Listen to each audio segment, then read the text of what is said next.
Blows my mind. You could literally start your own business right now.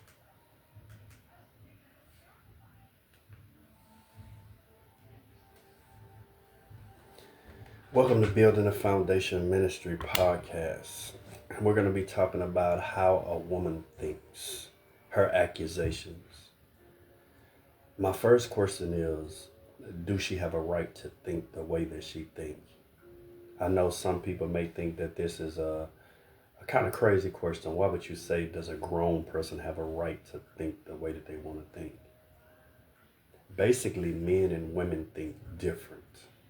So in a relationship, there's always going to be some drama. There's always going to be some confusion. Because if two people don't really understand each other, then there's always going to be problems. So the question is, how does a woman think? Not necessarily just how does she think, but are her accusations valid? And I know some of the guys are probably sitting back wondering, like, man, is he finna expose something that's gonna get me in trouble? No, this isn't about that. Sometimes we get mad because of the way a woman thinks, but the reason we get mad is because we don't really understand why they think the way they think. And so I'm gonna be talking to you about how a woman thinks. I gave my sister an example of a situation. We was talking about relationships. And while we was talking about relationships, I asked her what held a relationship together? What made a relationship strong, unbreakable, unmovable? And so I was like, trust is the number one thing that you need in a relationship. If there is jealousy, if there is no trust, then a relationship will fall apart. And so basically, I told her that I believe trust is the number one thing. And I said that I believe a woman should trust her man all the way. She shouldn't have no doubt in her man. She should trust him at all times. And some women would look at me and say that trusting a man, I got to trust him all the way. No, I'm not going to do that. But your relationship is not going to work unless there's trust in your relationship. So, how does a woman really think? And so the example that I gave my sister was, I said, if you found something, if my wife found something in my car that belonged to another woman, right? Would she come to me and ask me, how did this get in your car? Why is this there? Or would she automatically assume that I've been unfaithful and that I've been cheating on her? And so I asked my sister the question. I gave her an example, like I'm explaining to you now. And I asked my sister, what was she doing? My sister was like, you'll be in trouble. I'm going to get right on your butt. And I was like, that's not right. That's not how you're supposed to think in a relationship where you love someone. You don't come to your man and accuse your man of something. If you have questions, you come to him like a woman and you asked him. And she didn't understand what I was trying to say. And so basically, I told her, I said, if you found something in my car, there could be many reasons why something that belongs to another woman is in my car. And she was like, okay, I'm listening. And so I said, what if I have a friend that I think is my friend, and my friend actually wants my wife? I said, what if my friend plants something in my car in order for me and my wife to fight so that he would have an opportunity to comfort her? What if another woman planted something in my car because she don't want me with my wife? And I just use those as examples to say that there are a lot of reasons that something could be in your car. In other words, what I'm saying is, my wife should never come to me and accuse me of anything. We should have so close of a relationship that we should be able to talk about anything. Even if it looks bad, if I look guilty, right, we should be able to talk. And that's the problem with relationships. There's no communication, there's no understanding. Anytime a woman assumes something, anytime a woman sees something, she assumes the worst. Now I know everybody say all women are not like that. That's right. I'm not saying that all women are like that, but what I am saying for the most part is there's always a negative assumption of a woman when it comes to a man. And this is the kicker part. If you talk to a woman and you say that you're treating me unfairly because of what you experienced in your past, the first thing she'll say is, my past don't have anything to do with this, and I don't want to talk about my past. This is the first thing she'll say. But in reality, her past has everything to do with it. Because think about this for a second. If I have never disrespected my wife, I've never hit her, I've never put my hands on her, I've never lied to her, I've never cheated on her, I never did anything to give her a reason to doubt me, then why is it that she don't trust me? Now, I could understand if I gave her reasons to not trust me. But if I have given her zero reasons to not trust me, why is it that she don't trust me? Why is it that every time something happens, she assumes that I'm up to something, that I'm hiding something, that I'm doing something? So how does a woman really think? And if she think a particular way, why is it that she thinks that way? Well, I'm going to tell you this. We will never understand a woman's mind. We will never understand how they think. We will never understand where they come up with some of these accusations and where they come up with some of these emotional guilty pleas. I'm going to say it like that, because sometimes when you're in a relationship, you feel like you're standing on trial. You up there and you pleading your case, and you're already guilty before you even have a chance to explain what's going on. And no matter what you say, she's still going to believe what she want to believe based off of her life's experiences, what she's been through, what she think and what she feels. Is that fair? That's the question. Is it fair? Now, let's change it up a little bit. Some of you guys, no offense, I don't even know how to say this, but some of you guys know that some of the things that you are doing, you ain't got no business doing. Let's just be real. And then when you do these things and you get caught, you come up with these excuses to justify what it is that you did.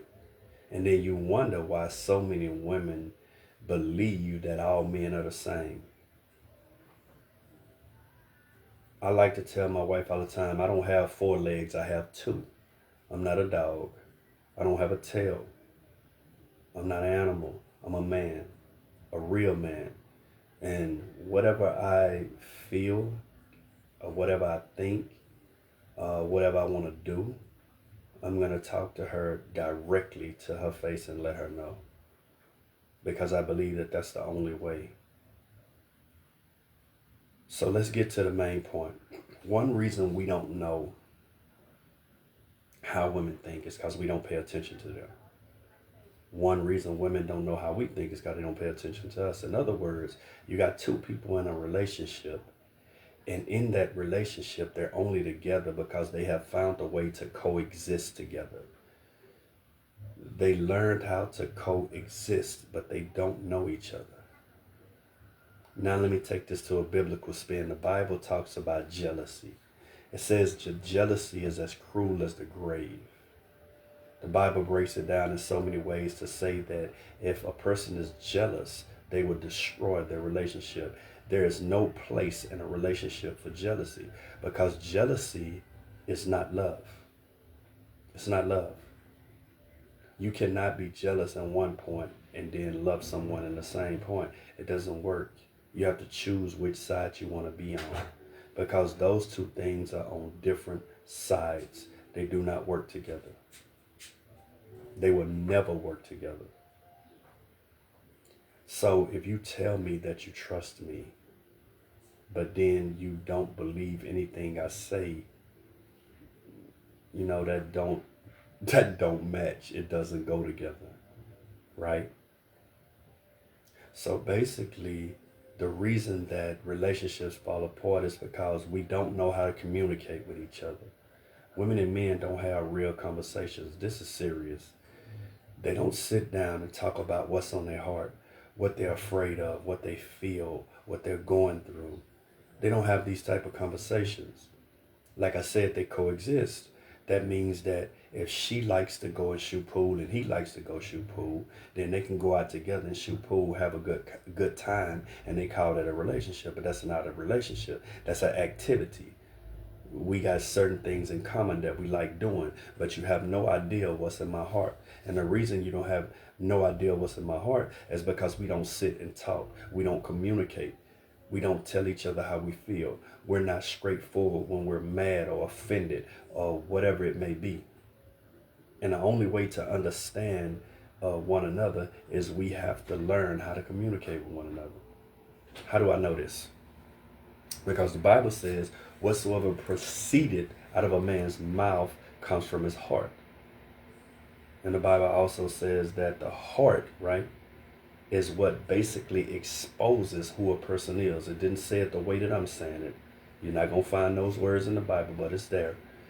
And it talks about when the devil speaks, right, he speaks the truth because he speaks from here. It doesn't matter if something come out of your mouth bad or good. Whatever comes out of your heart, out of your mouth comes from your heart, and it defines who you are. If a person is a good person, they're not going to be able to hide their characteristics. You can't put a mask on your characteristics. If a person is a bad person, you can't hide that you're a bad person. Sooner or later, it's going to come out. Whoever you are is going to be exposed if you stay around a person long enough. And so,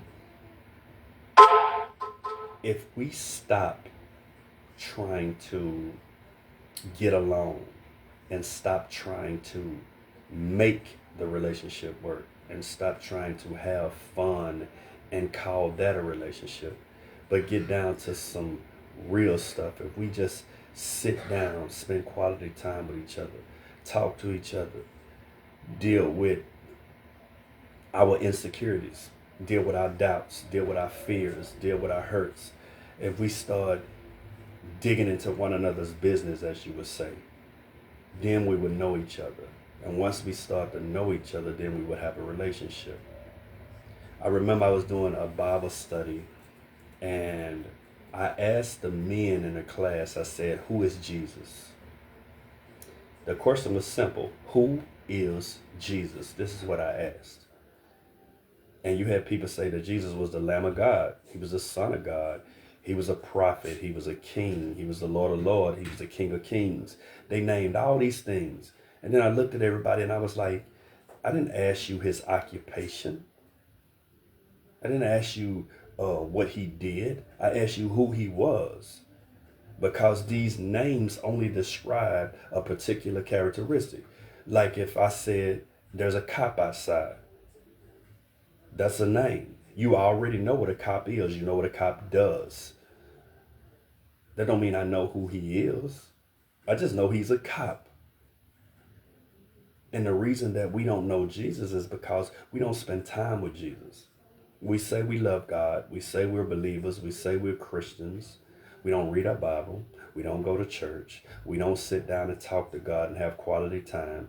Because in our minds, this is something that we do because our grandfather did it. Our grandmother did it. We had some pastors in our family or some deacons or some missionaries in our family. And so we go around following this pattern, doing what everybody else done did, but we don't have no idea who he is. And most of our relationships are like that. And you wonder why people stay together 10 years, 12 years, 15 years, 20 years. And then they turn around and leave one another. And you be like, man, I thought they loved each other. What happened? That because there was no relationship. They just found a way to coexist for a particular time until they got tired and burnt out, and then they went their separate ways. There was never a real relationship. You can't turn love on and off when you want to. You can't decide when you're going to love somebody and when you're not going to love someone. Once you turn it on, it's on. You can't turn it off. There is no off switch.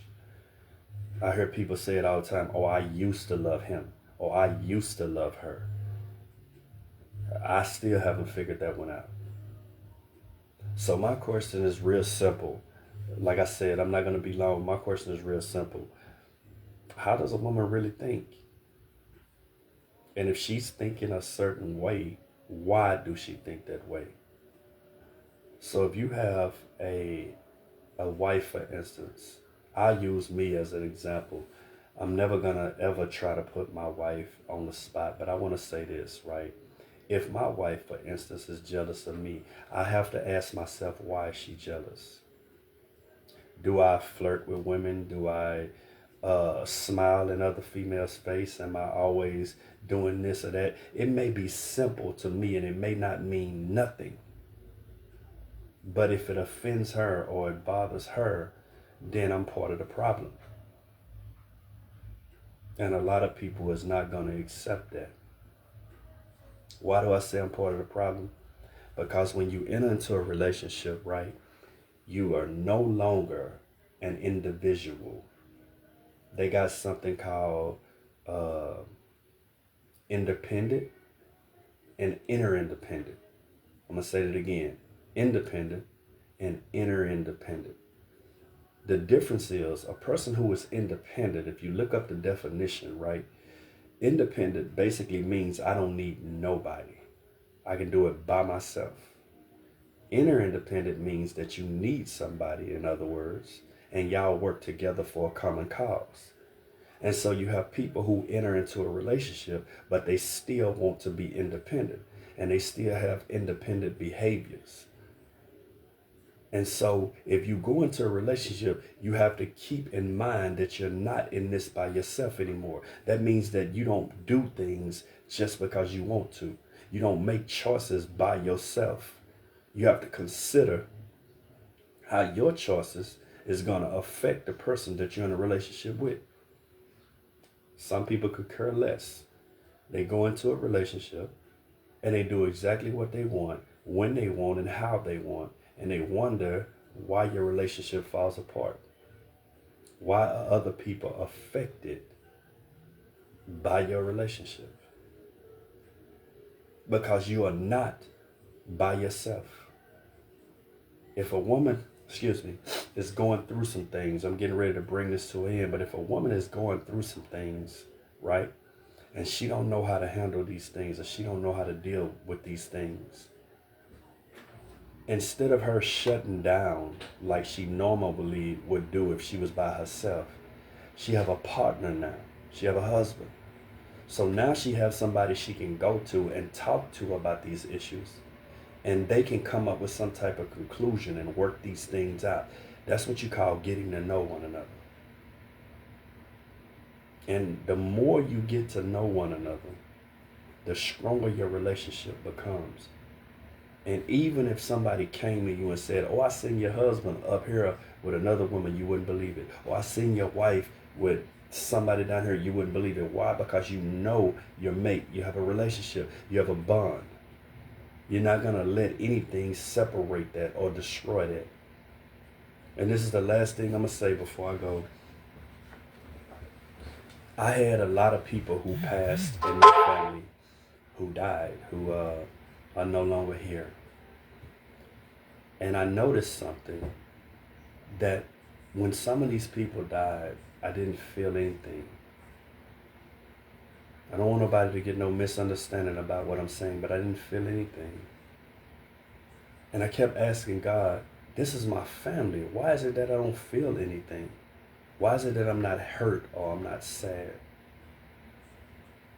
And then God showed me some of these people I haven't seen in 30 years. So how am I supposed to feel something from somebody that I don't even know? 30 years. I have never seen you. I don't know anything about you or who you are. You're no different than somebody I just met around the corner. I don't know who you are. So I have no emotions, no emotional attachments. I don't know anything about you. That doesn't mean I'm cold hearted or I don't care. I just don't know anything about you. So I don't feel anything. The only somebody who can love everybody, whether they know him or not, is God. We tell people that we love them every day. That's the beginning of the relationship. But once you tell everybody once you tell somebody what I'm saying, that you love them, now you have to add action to your words. You can't just sit around and say I love you, but there's no action to prove anything that you're saying. So I don't try to figure out how a woman thinks. What I try to do is I try to understand her. Because if I can understand her, then I know why she's thinking the way she thinks. It's not hard to figure out. Some of y'all are in relationships right now and you wonder why your wife go off, why she acts so crazy at times, your girlfriend or whoever it may be, and you like, man, I ain't even do nothing. I just got a bottle of water out the icebox. I mean, and we're fighting. I don't understand why she think this way. That's because you don't know her. If you knew who she was, then you'll know why she responds the way that she responds. This is the whole point about communication. This is the whole point about getting to know each other. Stop coexisting with one another and learn who one another is. Man, I appreciate everybody that's watching. I appreciate if you share this with everybody. No, I'm not this big program. I'm not this big time show with a bunch of lights and a bunch of people right now. But man, I talk about real things. This is a real show for real people. I don't waste my time sitting up here talking about something that don't amount to nothing. And if you think about it, if you want your relationship to work, there are some things that's been said that if you consider them things, it could even make your relationship better. Stop coexisting with your mate. Get to know them. I have to cut some things out of my life because I have so many things going on. I'm trying to do more things than I can do on my own. And sometimes when I get so busy, I don't have time to spend with my wife. I don't have time to just stop by and tell my mother that I love her. And for everybody that don't know this, my mother is in the hospital right now. I'm waiting to get the results to see what's going on with her. You don't think that's on my mind? Yeah, it's on my mind. Y'all pray for her. Pray for my mom. I haven't heard anything negative. I haven't heard anything bad. But she had to go to the hospital today. She wasn't feeling too good. And my brother and my sister, hopefully, I think, is out there with her. And so they're going to let me know if anything happened. And we'll go from there. But my point is that while my mother is still here, I should be spending some time with her, getting to know her. Just because she's your mother or your father don't mean you know them. Sit down and talk with them. That's all it takes is a few minutes. Because tomorrow is not promising. You don't know if you're going to have that opportunity to sit down and talk with them. You go to churches and you have people in there that may need to hear your voice. Your pastor may need some advice. Just because he's the pastor doesn't mean he don't get weak. He don't go through nothing. He don't hurt. He may need to talk to you. Maybe a sister needs to talk to you. Your son or your daughter may need to see you. A cousin you ain't talked to in years may need to see you. We got all the time in the world to run around and tell people how much we love them, but we ain't got no time in the world to show them that we love them. And that's the cold part. And that's why relationships are falling apart. Because you got two strangers living in a house saying that they're in a relationship. It doesn't work like that. I think I'm about out of time. I'm going to check. I think I got 1 or 2 minutes. Actually, I did pretty good. I got like 6 minutes before I have to end. I try to be short because you know people got a short attention span and people will go to sleep real quick. And so you don't want to hold nobody up long. Uh, my relationship is not perfect, but one thing I've learned through experience is to listen. I've learned to listen. I've learned to consider other people's feelings, even if I don't understand them. And if I didn't think I was going to get in trouble, I would say something right now, but I'm not. I'm going to keep that to myself because I don't want to sleep on the couch tonight. But I'm going to say this. Uh, I love my wife. I sympathize with her emotions and feelings and her thoughts. I consider what she say. And if I'm doing something that I shouldn't do, I work on it. I try to improve so that I'm not disrespectful or I don't hurt her any more than I already have. God has been good, man. I'm not where I want to be right now, but God has put good people in my life. I have some good friends out there. Uh, I have like 3 or 4 fathers, put it like that. I have a deacon in the church who consider himself my father, loves me. I have a best friend named Tom. He considers himself my father. So those 2 fathers, my real father's still alive. That's 3. Uh, I have a lot of people that's in my life. You know, some of my friends, uh, Eric Harris, Kyle. Um, I have friends all over this place, man. It's too many to name. God has placed in my life. I have nieces and nephews and cousins who I want to inspire to do better, to have more, to grow. I don't want to leave this world and not leave anything behind. And what I mean by that is, uh, my dad used to say when I was young, if you live in a world and you don't do anything to make the world better, then you was like a tree that didn't produce any fruit. He said you didn't do nothing but take up space. And then later on in my life and my ministry, I read a passage of scripture in the Bible where it says Jesus was hungry and he came across this fig tree and it had no fruit on it. And he said that he cursed the tree and it withered away, right? And I don't want to be like a tree that's taking up space that doesn't produce anything. If you're just taking up space, then you're not giving anything to the world. You're not changing. You're just here. And I don't want to be just here. When I die, I want people to remember me. I want to be done something that will inspire somebody to continue to be strong and continue to strive and to continue to go on in their life. I want to make a difference. And so this is why I do what I do. I'm just like anybody else, man. I'm not perfect. I have my flaws. I have my faults.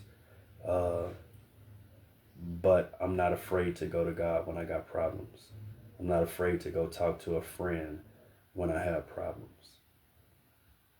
So y'all be good, and maybe next week I can have a guest. Maybe I can get somebody to come on the show with me, and you won't have to just sit here and listen to me, but me and somebody can get into a little debate thing, and we can do it that way. Man, God bless everybody. I appreciate y'all watching. Share this with your friends.